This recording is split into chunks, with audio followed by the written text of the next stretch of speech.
Olá, sejam bem-vindas e bem-vindos à terceira aula do componente de matemática do curso FIC de Qualidade de Vida e Trabalho, oferecido pelo IFRN Campus Macau. Eu sou o professor Gladiero Oliveira e nessa aula nós vamos falar sobre modelagem matemática e trabalho.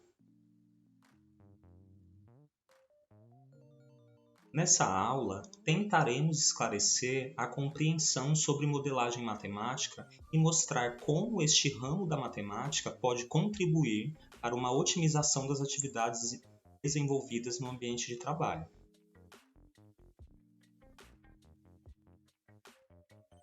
Para isso, devemos situar a diferença entre modelo e modelagem e apresentar alguns exemplos práticos. Um modelo é uma referência, uma representação de algo, um padrão, um ideal, uma classificação. Podemos encontrar modelos na arte, na arquitetura, na história e economia, na moda, além da matemática. Perceba que o modelo normalmente é utilizado numa perspectiva de comunicação e planejamento. Ao se apresentar um modelo, em geral, o que se deseja é comunicar sobre o objetivo que se deseja alcançar, ajudando a pensar quais ações devem ser tomadas para concretizar esse objetivo. Todo fenômeno natural ou construção humana podem ser descritos e lidos de diferentes formas. A matemática, enquanto linguagem, é capaz de traduzir tudo isso, possibilitando uma compreensão dessas construções e fenômenos. E, através dessa compreensão, fazer previsões e simulações. A este processo todo é dado o nome de modelagem matemática. O aspecto mais importante do processo de modelagem matemática é que, após traduzir e compreender, o que basicamente significa construir um modelo, é possível simular e realizar mudanças. Ou seja, a partir da modelagem se cria um modelo que permite simular diferentes situações e assim escolher possíveis alterações no objetivo final pretendido.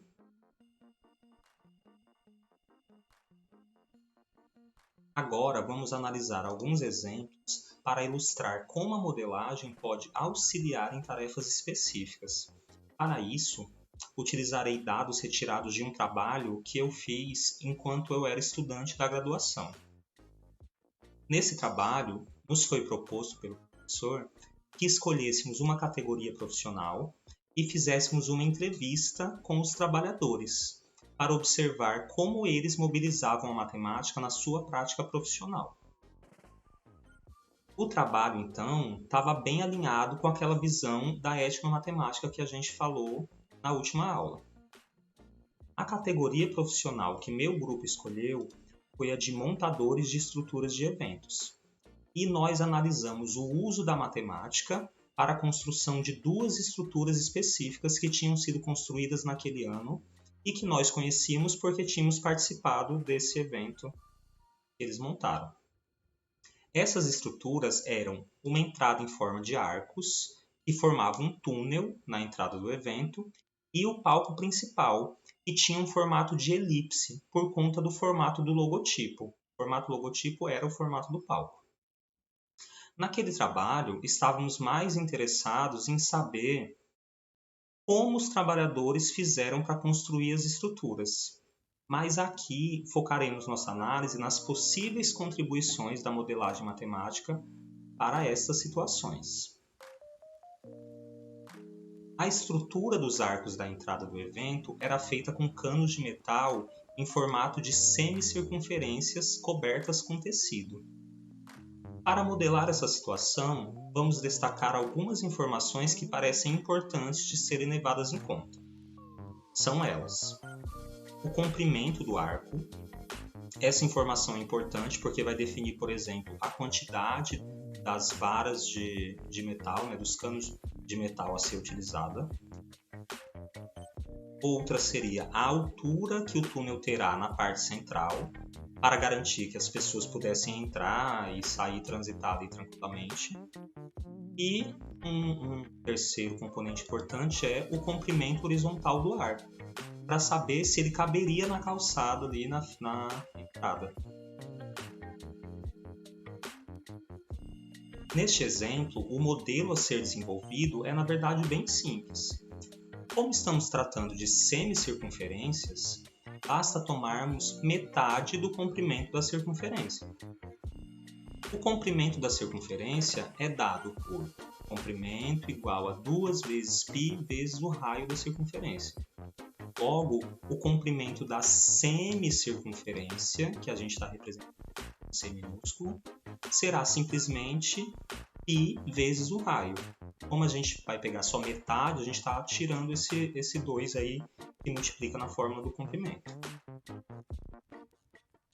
Note ainda que, no caso da semicircunferência, a altura central do túnel será correspondente ao raio da circunferência.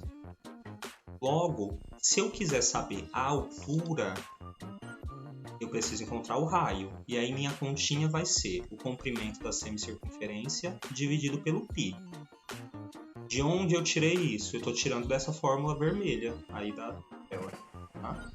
Eu quero isolar o raio, que é a altura aí. E para isso eu pego esse π que está multiplicando e passo o π dividindo. Então vai dividir o comprimento da semicircunferência, esse Czinho aí. Quanto ao comprimento horizontal, note que ele corresponde ao diâmetro da circunferência, ou seja, o dobro do raio, que aqui também será o dobro da altura do túnel. Dito isso, já temos modelos matemáticos que traduzem a situação apresentada. Agora vejamos algumas simulações para ver como esses valores se comportam. Tá? Para fazer essas simulações, devemos escolher uma variável e observar o que acontece com os demais valores. Como a matéria-prima que os montadores têm em mãos são varas de cano, vamos tomar o comprimento da semicircunferência como variável e construir uma tabela de referência. Normalmente, uma vara de cano tem 6 metros de comprimento. Então, vamos tomar medidas que façam sentido na hora da prática, considerando que os trabalhadores terão que fazer cortes nessas varas e possivelmente soldá-las em outros pedaços. Então, eu estou escolhendo aqui esses cortes dos tamanhos de 1 metro, 1,5 metro, 2 metros, 3 metros, ou então não cortar, deixar a vara inteira. E aí, quando a gente soldasse esses pedacinhos, a gente teria opções de ter o comprimento da semicircunferência de 6 metros, ou então de 7, 7,5, 8, 9 e 12.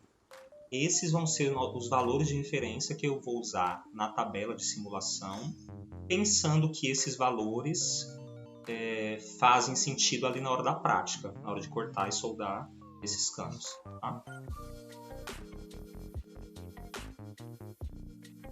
Aí, para uma vara de 6 metros de comprimento, se a gente quer encontrar a altura, lembrando que a altura é igual ao raio, a gente tem que fazer essa continha aqui, ó.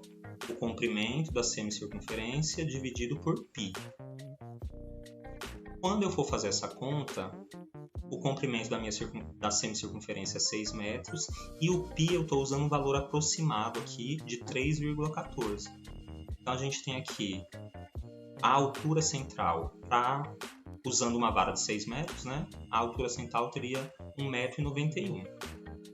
E o comprimento horizontal seria o dobro dessa altura, 3,82 m. Tá? Isso para uma vara de 6 metros. Vamos fazer agora alguns testes, né, seguindo a mesma lógica, com os outros valores. Tá? São continhas simples, só calculadora, né? Pega o comprimento do seu cano, aí, da sua vara, e divide por 3,14, que é o valor aproximado do π. E aí a gente tem aqui as opções para a altura central, começando com 1,91 m aí, uma vara de 6 metros, indo até 3,82 m, quando a gente tem uma vara de 12 metros. E tem os comprimentos horizontais. Com essa tabela em mãos e com as medidas da entrada lá do local do evento, fica bem mais simples de tomar uma decisão sobre como serão feitos os arcos e assim definir a quantidade de material necessária para construí-la. Ou seja, isso é um processo de modelagem matemática onde se entende uma situação, se cria um modelo, se faz previsões e simulações, e essas previsões e simulações vão ajudar a fazer alterações, né? Tomar decisões, ver qual vai ser a melhor medida, o melhor jeito, inclusive também calcular o material que vai ser usado, tudo isso através da modelagem matemática, da computação aí. Nosso segundo exemplo consiste na construção de um palco em formato de elipse. Conversando com os montadores, podemos observar que eles traçaram algumas estratégias baseadas nos conhecimentos práticos que eles tinham. Para isso, lembraram como normalmente um pedreiro faz para marcar algo redondo. Basta fixar um ponto central, um prego, por exemplo, amarrar um barbante ou algo similar no prego e na outra ponta usar um objeto de marcação. Daí, basta girar mantendo o barbante esticado, teremos marcada nossa circunferência. Utilizando esse conhecimento prévio, os montadores poderiam traçar uma estratégia de marcar, por exemplo, duas circunferências, lado a lado, e depois tentar traçar a elipse no olhômetro, digamos assim. Essa estratégia atende à necessidade dos trabalhadores, mas apresenta alguns problemas, como, por exemplo, a necessidade de vários processos de tentativa e erro até chegar no resultado considerado satisfatório. Outra possibilidade seria conhecer as propriedades da elipse. Por exemplo, de que, observando os focos da elipse, dado um ponto qualquer em sua superfície, a soma das distâncias desse ponto até os focos é constante. Ou seja, qualquer ponto que eu pegue na elipse, ao somar as distâncias até os dois focos, sempre encontraremos o mesmo valor. Sabendo disso, os trabalhadores poderiam então construir a elipse de forma mais simples, utilizando o barbante em volta de dois focos e deixando que o marcador deslizasse por ele, mantendo-o esticado. Veja a animação que ilustra esta forma de construir a elipse. Repare aí como está exatamente a estratégia que a gente falou, né? Fixa dois pontos, que são os focos, amarra um barbante em volta desses dois pontos e mantém um marcador ali fazendo a volta, mantendo esse barbante esticado. Tá? Mais uma vez, essa estratégia atende à necessidade dos trabalhadores, mas ainda depende de tentativa e erro, pois não se sabe ao certo onde marcar os focos e tampouco se sabe qual o tamanho do barbante a ser utilizado. Vamos então fornecer algumas informações adicionais para ajudar na modelagem desse problema. Primeiro, pensamos quais informações os trabalhadores teriam para fazer o palco. Bem, muito provavelmente eles teriam o comprimento e a largura do palco. Observe a imagem de uma elipse, onde algumas distâncias estão previamente marcadas formando um triângulo retângulo. Note que o comprimento total do palco pode ser dividido em duas partes, onde uma dessas partes corresponde ao tamanho do segmento A. Da mesma forma, a altura total do palco também pode ser dividida em duas partes, correspondendo ao tamanho do segmento B.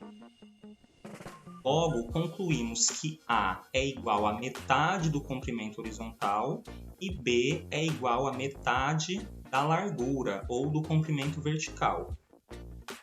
Resta apenas então descobrir o valor de C, que é justamente o que está faltando para respondermos às duas questões colocadas: qual a distância entre os focos e qual o tamanho do barbante. Ora, para determinar o valor de C, basta fazermos um simples teorema de Pitágoras no triângulo retângulo apresentado. O teorema de Pitágoras diz que o quadrado da hipotenusa é igual à soma dos quadrados dos catetos. Na linguagem que estamos utilizando aqui, ficaria a ao quadrado igual a b ao quadrado mais c ao quadrado. Só que o que a gente está tentando descobrir é o valor de c. Então, a gente precisa isolar esse c. Para deixar o c isolado de um lado igual, a gente passa o b ao quadrado para o outro lado, trocando a sua operação. Aí estava somando, vai passar subtraindo. E depois, esse c que está ao quadrado, o quadrado vai passar na forma de uma raiz quadrada. Então, a gente tem aí uma formulinha que é o Teorema de Pitágoras e que vai nos ajudar a encontrar esse valor do c que está faltando. Tá? Agora, vamos fazer um exemplo com números. Tá? Imagina que o palco desejado lá nesse evento tivesse um comprimento horizontal 10 metros e uma largura, um comprimento vertical aí, de 6 metros. Isso é o que a organização do evento queria e foram as informações que foram passadas para os trabalhadores. Baseados nisso e do que a gente já conversou, a gente sabe que o valor de A é metade do comprimento horizontal, então seria 5 metros. E o valor de B, metade do comprimento vertical, seria 3 metros. Utilizando esses valores de A e B para descobrir o C, aplicando na fórmula, nós teríamos C igual a raiz quadrada de 5 ao quadrado menos 3 ao quadrado, ou seja, raiz quadrada de 25 menos 9, que dá 16, e tirando a raiz quadrada, teríamos a resposta C igual a 4 metros. Com o valor do C descoberto, podemos responder as duas perguntas que estão pendentes, que são justamente qual a distância entre os focos e qual o tamanho do barbante para fazer aí o desenho daquele palco de 10 por 6. Tá? Sabendo que C é igual a 4 metros, podemos facilmente definir a distância entre os dois focos, que será de 2 vezes C, ou seja, 2 vezes 4, que dá 8 metros. Então, a distância entre esses dois focos é de 8 metros. A pessoa já sabe, né? Quer fazer um palco de 10, deixa 1 metro para um lado, 1 metro para o outro, marca os focos. Okay? Já para o tamanho do barbante, note que basta que a gente some 2C com 2A. Porque esse tamanho aí, 2 vezes C com 2 vezes A, é o tamanho do barbante que eu preciso deixar deslizando quando eu for fazer a marcação aí do palco, da elipse. Então, o tamanho do barbante vai ser 2 vezes C mais 2 vezes A, ou seja, 2 vezes 4 mais 2 vezes 5, que dá 8 mais 10, ou 18 metros.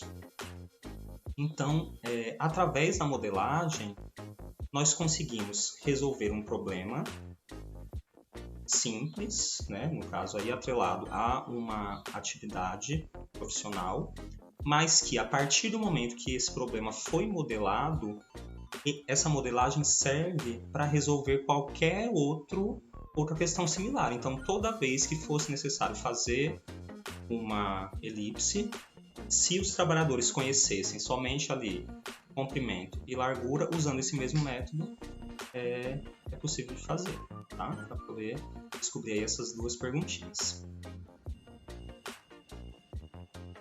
Então, gente, essa foi nossa aula 3, e assim a gente encerra o componente de matemática do curso FIC de Qualidade de Vida e Trabalho. Espero que o curso tenha sido útil para vocês e deixo vocês aí com a nossa atividade. Ok? Um abraço, um beijo e até a próxima.